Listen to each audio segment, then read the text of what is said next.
नमस्ते प्रणाम। मैं आपका अपना विशु राय हाजिर हूँ विशु वारदात तक के एक और नए एपिसोड के साथ, एक ऐसे एपिसोड के साथ, एक ऐसी कहानी के साथ जिसको सुनने के बाद वाकई में आपके रोंगटे खड़े हो जाएंगे।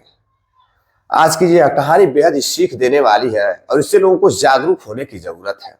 कहानी शुरू करें उससे पहले जितने भी हमारे प्यारे भाई बहन साथी चैनल पर नए आए हैं, जुड़िए विशु वारदात तक के इस परिवार से।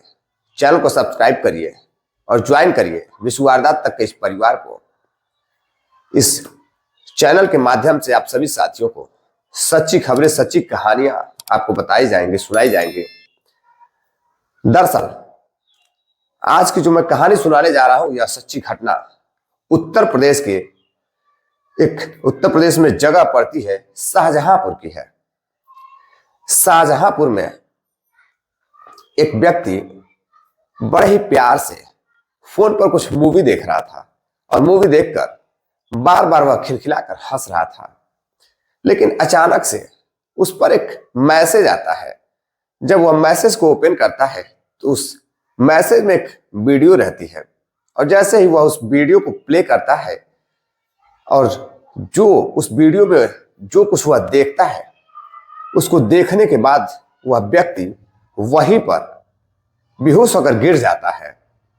उसको चक्कर आ जाता है वह वीडियो देखने के बाद। अब कुछ लोग आसपास खड़े थे तो वह दौड़कर उस व्यक्ति के पास जाते हैं और देखते हैं कि आखिर इस व्यक्ति के साथ ऐसा क्या हो गया।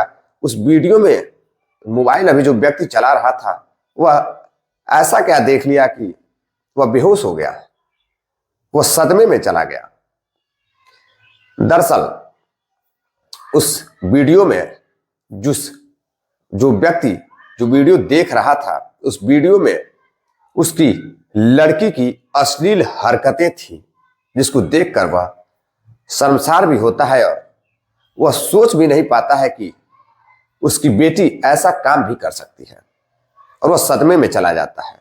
अब लोग हॉस्पिटल उठाकर ले जाते हैं, हॉस्पिटल में उसका इलाज चलता है। इलाज होने के बाद वो अपनी बेटी को लेकर के थाने पहुंचता है और थाने जाकर उसकी बेटी जो कुछ भी अपने पिता से बताती है और पिता के बताने के बाद जब वह थाने पहुंचती है और थाने जाकर जो वह सब कुछ पुलिस वालों को बताती है वह वाकई में बेहद ही हैरान कर देने वाला है। दरअसल उत्तर प्रदेश के शाहजहांपुर में एक परिवार रहता है जो कि परिवार मिर्जापुर का रहने वाला है और उस परिवार में एक मुखिया रहते हैं जिनका परिवर्तित नाम रमेश रहता है। दरअसल किसी की इज्जत उछालना हमारा मकसद नहीं है, इसलिए कुछ प्राइवेसी भी होती है। किसी की इज्जत का भी ख्याल रखते हुए मैं आपको आज यह कहानी अपने तरीके से, अपने अंदाज में आपको समझाने की पूरी कोशिश करूंगा। तो जो उस घर के मुखिया रहते हैं उनका नाम रमेश रहता है और रमेश की एक बेटी रहती है और एक बेटा रहता है। जो बेटी थी वह 9वीं क्लास में पढ़ती थी, उसकी उम्र महज 16 साल थी और जो लड़का रहता है वह महज 14 साल का रहता है।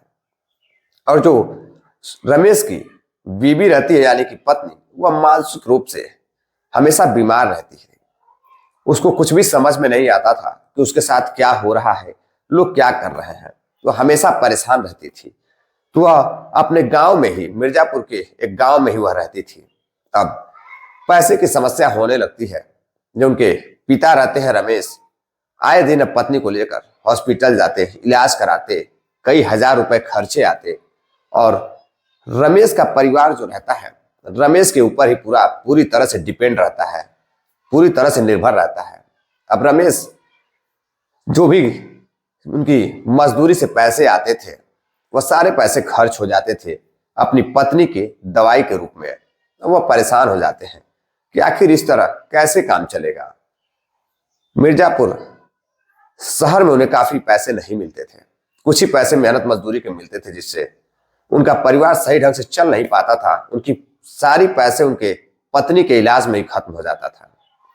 अब वह परेशान होते हैं, पत्नी को किसी और के घर देख रेख में छोड़कर किसी और के साथ वो अपने दोनों ही बच्चों को लेकर, अपनी 16 साल की बेटी और अपने बेटे को लेकर उत्तर प्रदेश के शाहजहांपुर आ जाते हैं।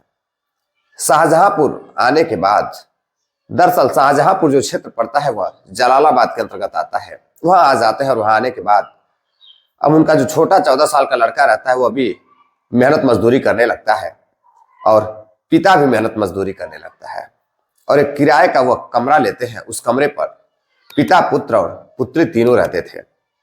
अब जो पुत्री रहती है 16 वर्षीय लड़की, जिसका नाम लेना उचित नहीं है क्योंकि उस लड़की के साथ कुछ ऐसी अभद्रता की जाती है कि प्राइवेसी के तहत मैं सिर्फ लड़की का नाम लड़की ही रखूंगा। तो उस 16 वर्षीय लड़की का एडमिशन उसके पिता पास के एक सरकारी स्कूल में करा देते हैं, क्योंकि उनके पास इतना ज्यादा पैसा रहता नहीं है कि वो अपनी या तो लड़की को पढ़ा पाते या फिर मेहनत मजदूरी करके अपनी पत्नी का इलाज करा पाते। अब एक पिता के ऊपर बड़ी जिम्मेदारी थी लड़की की और अपनी पत्नी के इलाज कराने की। अब उसके जो पिता रमेश रहते हैं वह बेहद दुखी हो जाते हैं। उनको कुछ समझ में नहीं आता है कि खर्च कैसे चलेगा। शहर का खर्च भी काफी ज्यादा आ रहा था। अब वो अपने लड़के को भी मजदूरी में लगा देते हैं। अब वह रात को भी ड्यूटी देते, सुबह को भी ड्यूटी देते। रात को होमगार्डी करते और सुबह में मेहनत मजदूरी करते। अब जो पैसा आता है उससे अपनी पत्नी का इलाज कराते और अपनी बेटी की पढ़ाई लिखाई का खर्च वहन करते। इसी दौरान जो बेटा रहता वह भी जो भी समय मिलता वह पढ़ाई लिखाई करता और मेहनत मजदूरी करके कुछ पैसे से अपने पिता, अपनी बहन के साथ परिवार को अपना मिलकर चलाता था। इसी बीच एक दिन उसके जब पिताजी काम से बाहर गए होते थे, शहर से बाहर, और जो उनका भाई रहता है वह पास के ही कुछ दूरी पर एक दुकान पर काम करता था, वहां गया रहता है। तभी जो लड़की रहती है कमरे से बाहर निकलती है और वहीं पास में ही एक लड़का बाइक पर खड़ा रहता है जिसका नाम नीरज रहता है। नीरज वहां देखता है कि एक बेहद ही खूबसूरत लड़की घर से बाहर घूम रही है, तो उसे घूरने लगता है। और जो लड़की रहती है वह उसे कुछ इस चीज का अंदाजा नहीं रहता है, वो अंदर चली जाती है। अब फिर वह अगले दिन जब स्कूल जाती है तो जो नीरज रहता है, अब उसे पता चल चुका था कि एक लड़की इस मकान में रहती है जो कि बेहद ही खूबसूरत है। अब उसका दिल उस पर आ जाता है। अब जब लड़की स्कूल जाती है तो लड़का उसका पीछा करने लगता है। अब कई बार जब पीछा करता है और लड़की को भी अब यह शक हो जाता है कि यह लड़का मेरा पीछा करता है। अब लड़की भी परेशान होने लगती है। तो एक दिन लड़के को रास्ते में रोक कर पूछती है कि आखिर तुम क्या चाहते हो, तुम मेरा पीछा क्यों करते हो। तो जो नीरज रहता है वह कहता है कि मैं आपसे बेहद प्यार करता हूं और मैं आपसे शादी करना चाहता हूं। अब लड़की की उम्र महज 16 साल रहती है। वह लड़की कहती है ठीक है, मैं सोच के बताऊंगी। अब वह घर चली जाती है। घर जाती है, बहुत कुछ सोचती है। और फिर अगले दिन जब जाती है तो वह लड़का फिर रास्ते में मिलता है और लड़की का हाथ पकड़ लेता है। हाथ पकड़कर अपने बाइक पर बिठाता है जबरदस्ती। लड़की मना करने की कोशिश करती है कि मुझे स्कूल जाना है। तो लड़का कहता है कि तुम मेरे सवालों का जवाब दो, उसके बाद तुम चली जाना। लड़की कहती है ठीक है, मैं स्कूल से पढ़कर आऊंगी तब बताऊंगी। अब लड़की स्कूल चली जाती है। फिर जब उधर से शाम को 4 से 5 बजे स्कूल से वापस लौट रही थी, फिर लड़का वहीं इंतजार कर रहा था। अब नीरज इंतजार कर रहा था। लड़की आती है तो देखती है कि सामने नीरज खड़ा है, जो आए दिन उसको रोकता था, टोकता था। नीरज फिर से उस लड़की को गुलाब का फूल निकाल कर देता है और कहता है कि मैं तुमसे बेहद प्यार करता हूं, क्या तुम भी मुझसे प्यार करती हो। नीरज की भी उम्र जो रहती है 18 से 19 साल रहती है। अब वह अपने प्रेम जाल में उस लड़की को फंसाने लगता है। अब वह लड़की बेहद ही खूबसूरत लड़की और समझ नहीं पाती है, उस लड़के के बहकावे में आ जाती है और वह भी हाँ कर देती है कि हाँ, मैं भी तुम्हें प्यार करती हूं, मैं भी तुम्हें पसंद करती हूं। अब जैसे ही वह लड़की हाँ करती है, नीरज खुश हो जाता है। अब नीरज उस लड़की को बैठाता है और उसका फोन नंबर लेता है और उसे ले जाकर कुछ दूरी पर किसी रेस्टोरेंट में उसको घुमाता है। घुमाने के बाद उसे ले जाकर उसके घर के बाहर छोड़ देता है, वहां से चला जाता है। अब रात में जब घर पर अभी भाई नहीं आया होता है, पिता बाहर रहता है, तभी फिर से लड़का मिलने के लिए आता है और लड़की बातचीत करने लगती है। बातचीत करती है, इसी बीच उसका भाई आ जाता है तो लड़का वहां से चला जाता है। अब जब भी वह स्कूल जाती, लड़का नीरज अपनी प्रेमिका को लेकर अक्सर इधर उधर घूमने जाता। अब लड़की का स्कूल कम हो चुका था, वह स्कूल कम जाती थी और नीरज के प्यार में पूरी तरह से फंस चुकी थी। वह उस लड़के को इस कदर चाहने लगी थी, उसके प्रेम जाल में इस कदर फंस चुकी थी कि नीरज मीठी मीठी बातें कर कर उस लड़की को हमेशा बहकाता था। एक दिन नीरज मौका पाकर, जब लड़की के घर कोई नहीं रहता है, तो लड़की को फोन करता है और लड़की बताती है कि आज मेरे स्कूल की छुट्टी है, मैं घर पर हूं और मेरे भाई बाहर गए हुए हैं और जो मेरे पिताजी हैं वो भी शाम को बाहर गए हैं, लेट से आएंगे। अब जैसे ही लड़का यह बात सुनता है, फौरन ही उस लड़की से कहता है, ठीक है, आज मैं तुम्हारे घर आ रहा हूं और तुम जो चाहोगी आज मैं वो करूंगा। लड़की भी उसके प्यार में इस कदर डूब चुकी थी, इस कदर पागल हो चुकी थी कि वो अभी उस लड़के से मिलने के लिए तड़प रही थी। अब नीरज जैसे ही उस लड़की के घर पहुंचता है, लड़की दरवाजा खोलती है और लड़के को अंदर बुलाकर दरवाजा बंद कर देती है। अब लड़का और उस कमरे में एक लड़की, न तो आगे कोई सुनने वाला न पीछे कोई देखने वाला।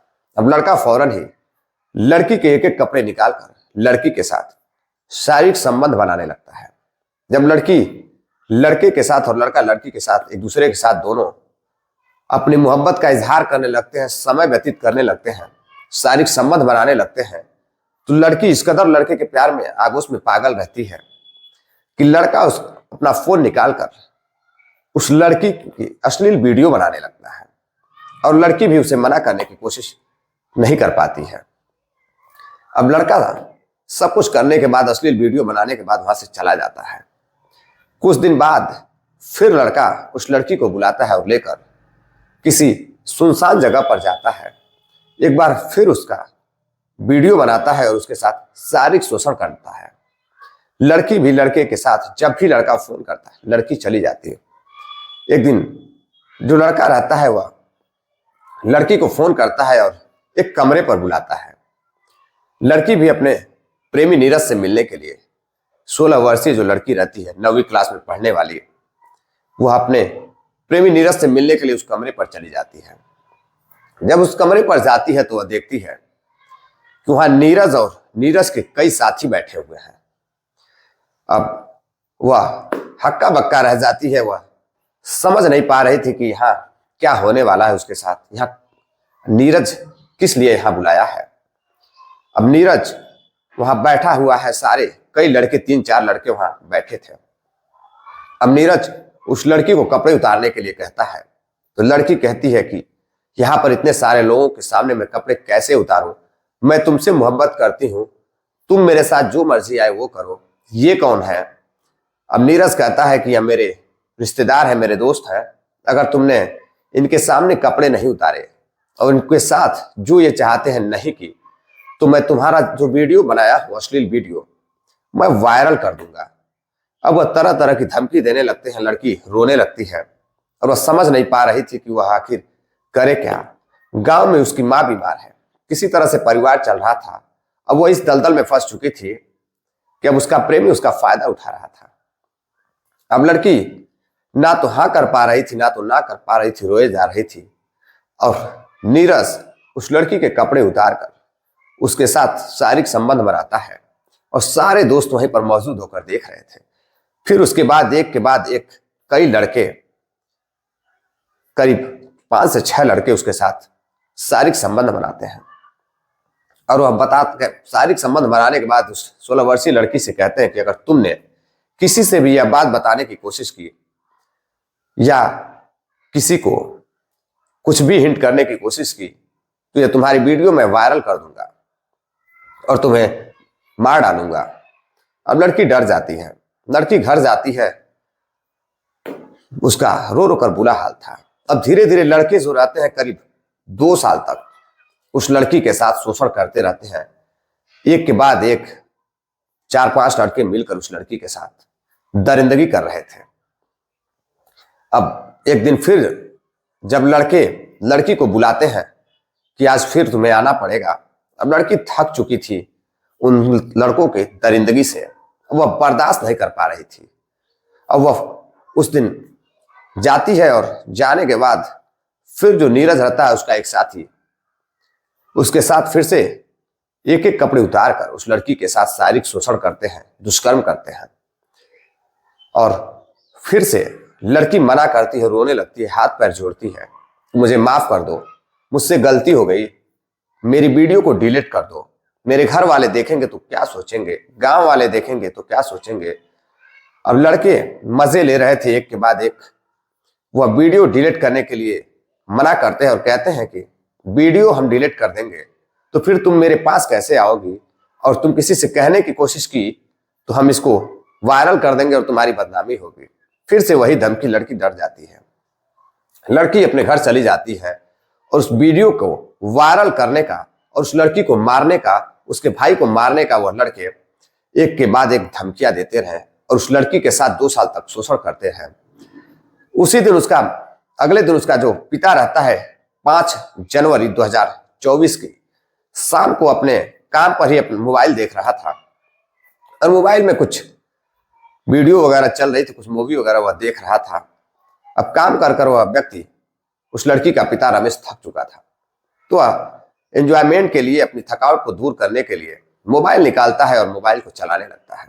जब मोबाइल चलाता है, देखता है तो एक उसमें कोई हंसी वाली मूवी चल रही थी या कोई सीन चल रही थी, वह देखकर हंसने लगता है। उसके आसपास के जो साथी रहते हैं, काम करने वाले, वहीं पर मौजूद रहते हैं। तभी एक मैसेज आता है, व्हाट्सएप मैसेज आता है, और उसके किसी साथी ने ही भेजा था। अब वह फौरन जब उस मैसेज को खोलता है तो देखता है कि व्हाट्सएप पर एक वीडियो आई हुई है, और जब उस वीडियो को वह प्ले करता है तो देखता है कि उसकी लड़की नग्न अवस्था में और उसके कई लड़के उस लड़की के साथ अश्लील हरकतें कर रहे हैं, रेप जैसी घटना को अंजाम दे रहे हैं। अब पिता जब अपनी लड़की को देखता है तो वह फौरन ही घबरा जाता है, उसकी मोबाइल हाथ से छूट जाती है और वह सदमे में चला जाता है। कुछ देर बाद लोग लेकर एक छोटा सा मेडिकल स्टोर पर, हॉस्पिटल पर लेकर जाते हैं, वहां उसको दवाइयां वगैरह दी जाती है। वह जब होश में आता है तो दोस्त पूछते हैं कि आखिर ऐसा तुम्हारे साथ क्या हुआ कि तुम अचानक से मोबाइल छूट गई, तुम तो हंस रहे थे, अचानक से तुम्हारी हंसी क्यों बंद हो गई। पिता रोने लगता है, कहता है बात ही कुछ ऐसी है, मैं क्या बताऊं, मैं बता भी नहीं सकता। अब वह रोते हुए अपने घर जाता है, काम छोड़कर अपने बेटी से पूछता है कि बेटी यह वीडियो देखो, ये तुम्हारी है। बेटी भी रोने लगती है और बेटी कहती है कि हाँ पापा, यह वीडियो मेरी ही है, और पास में ही रहने वाला एक नीरज नाम का लड़का जिससे मैं मोहब्बत करने लगी थी, वह भी मुझे अपने प्रेम जाल में फंसाकर मेरे साथ 1.5 से 2 साल से दरिंदगी कर रहा है, हैवानियत कर रहा है, और मैं डरती थी कि मैं किससे यह बात कहूं। फौरन एक पिता अपनी बेटी को डांट फटकार तो नहीं लगाता, लेकिन अपनी बेटी से कहता है बेटी डरने की कोई जरूरत नहीं है, एक पिता तुम्हारे साथ खड़ा है, चलो मेरे साथ। वह बेटी का हाथ पकड़ता है और थाने लेकर जाता है और बताता है थानेदार को सारी हकीकत जो रहती है। लड़की खुद बयां करती है और पिता बैठकर सिर्फ रो रहा था, उसके मुंह से कोई आवाज नहीं आ रही थी। थानेदार साहब फौरन ही अपनी टीम को एक्टिव करते हैं और जो लड़के रहते हैं, जब थानेदार साहब लड़की से पूछते हैं कि आखिर कौन कौन थे, तो लड़की बताती है कि एक नीरज नाम का लड़का है और उसके साथ और भी कई लड़के हैं, जिनका नाम, एक का नाम सत्यम है और गुड्डू, पप्पू और शिवम, और उसके 2-3 साथी भी हैं जो उसके रिश्तेदार हैं और मेरे साथ ऐसी हरकत कर रहे थे। और फौरन यह खबर एसपी ऑफिस तक पहुंच जाती है और एसपी साहब जलालाबाद के ही एक अजय राय जी हैं, सीओ अजय राय, उनको इसकी जांच करने के आदेश देते हैं। और जैसे ही यह खबर अजय राय को, सीओ अजय राय जी को पता चलती है, अजय राय जी फौरन ही अपनी टीम के साथ इन लड़कों के पीछे पड़ जाते हैं और एक के बाद एक करके इन लड़कों की गिरफ्तारी करते हैं। अभी भी जिनमें से 2 लड़के फरार हैं, 4 की गिरफ्तारी हो चुकी है और चारों ने अपने गुनाह कबूल किया है और चारों को कोर्ट में पेश कर, यानी कि 6 तारीख की घटना है, कल बीता हुआ 7 तारीख को सारे के सारे आरोपियों को, जिनमें से सिर्फ 2 फरार है, बाकी 4 जो है पुलिस ने चारों को पकड़ लिया है। पकड़ने के बाद आज सुबह जो है, यानी कि कल 8 तारीख को शाम को ही, या आज फिर कल तो छुट्टी ही थी, कोर्ट में पेश किए गए होंगे और कोर्ट ने उन्हें जेल भेज दिया होगा। अब देखने वाली बात यह है कि एक 16 साल की मासूम लड़की जो एक लड़के के प्रेम जाल में फंस जाती है, बहला फुसला कर लड़का लड़की को फंसा लेता है। खुद तो लड़की के साथ जो करना था प्रेम जाल में फंसाकर शादी का झांसा देकर उसके साथ करता रहा, लेकिन अपने रिश्तेदारों और कई दोस्तों के साथ भी उस लड़की का नाजायज फायदा एक वीडियो बनाकर, अश्लील वीडियो बनाकर उठाते रहे। दरअसल इस घटनाक्रम को सुनाने का उद्देश्य साथियों आपको जागरूक करना है, सावधान करना है। जो भी लड़कियां, जो भी बहन बेटी हमारी इस वीडियो को देख रही हैं, ज्यादा से ज्यादा शेयर करिएगा आप लोग, ताकि जो कम उम्र की लड़कियां हैं या अधिक उम्र की लड़कियां हैं, शादी से पहले प्रेम जाल में फंसकर इस तरह की जो हरकतें करती हैं तो वह सावधान रहे, क्योंकि उनके जो दोस्त हैं, उनके जो प्रेमी हैं, उनके साथ भी उनकी अश्लील वीडियो बनाकर उनके साथ भी ऐसा हो सकता है, ऐसा जघन्य अपराध हो सकता है। इसलिए आप लोग सावधान रहे। मिलते हैं एक नई कहानी के साथ, तब तक चलते चलते कुछ साथियों ने कमेंट किया है, जिनमें मोनी यादव है, उत्तर प्रदेश मऊ से है, राहुल पंडित है, उत्तर प्रदेश मऊ से ये भी है, अशोक कुमार जी है, आमीन मुलाड़ी है महाराष्ट्र से, सुहन लाल सेठिया जी महाराष्ट्र की राजस्थान से है। आप सभी का बहुत बहुत धन्यवाद जो आप इतना प्यार सपोर्ट देते हैं। रोजाना कहानी हमारी शाम 7:30 बजे प्रसारित होती है, तो आप सभी साथी प्यार दे, सपोर्ट दे। मिलते हैं एक और नई कहानी के साथ, तब तक के लिए नमस्कार, जय हिंद।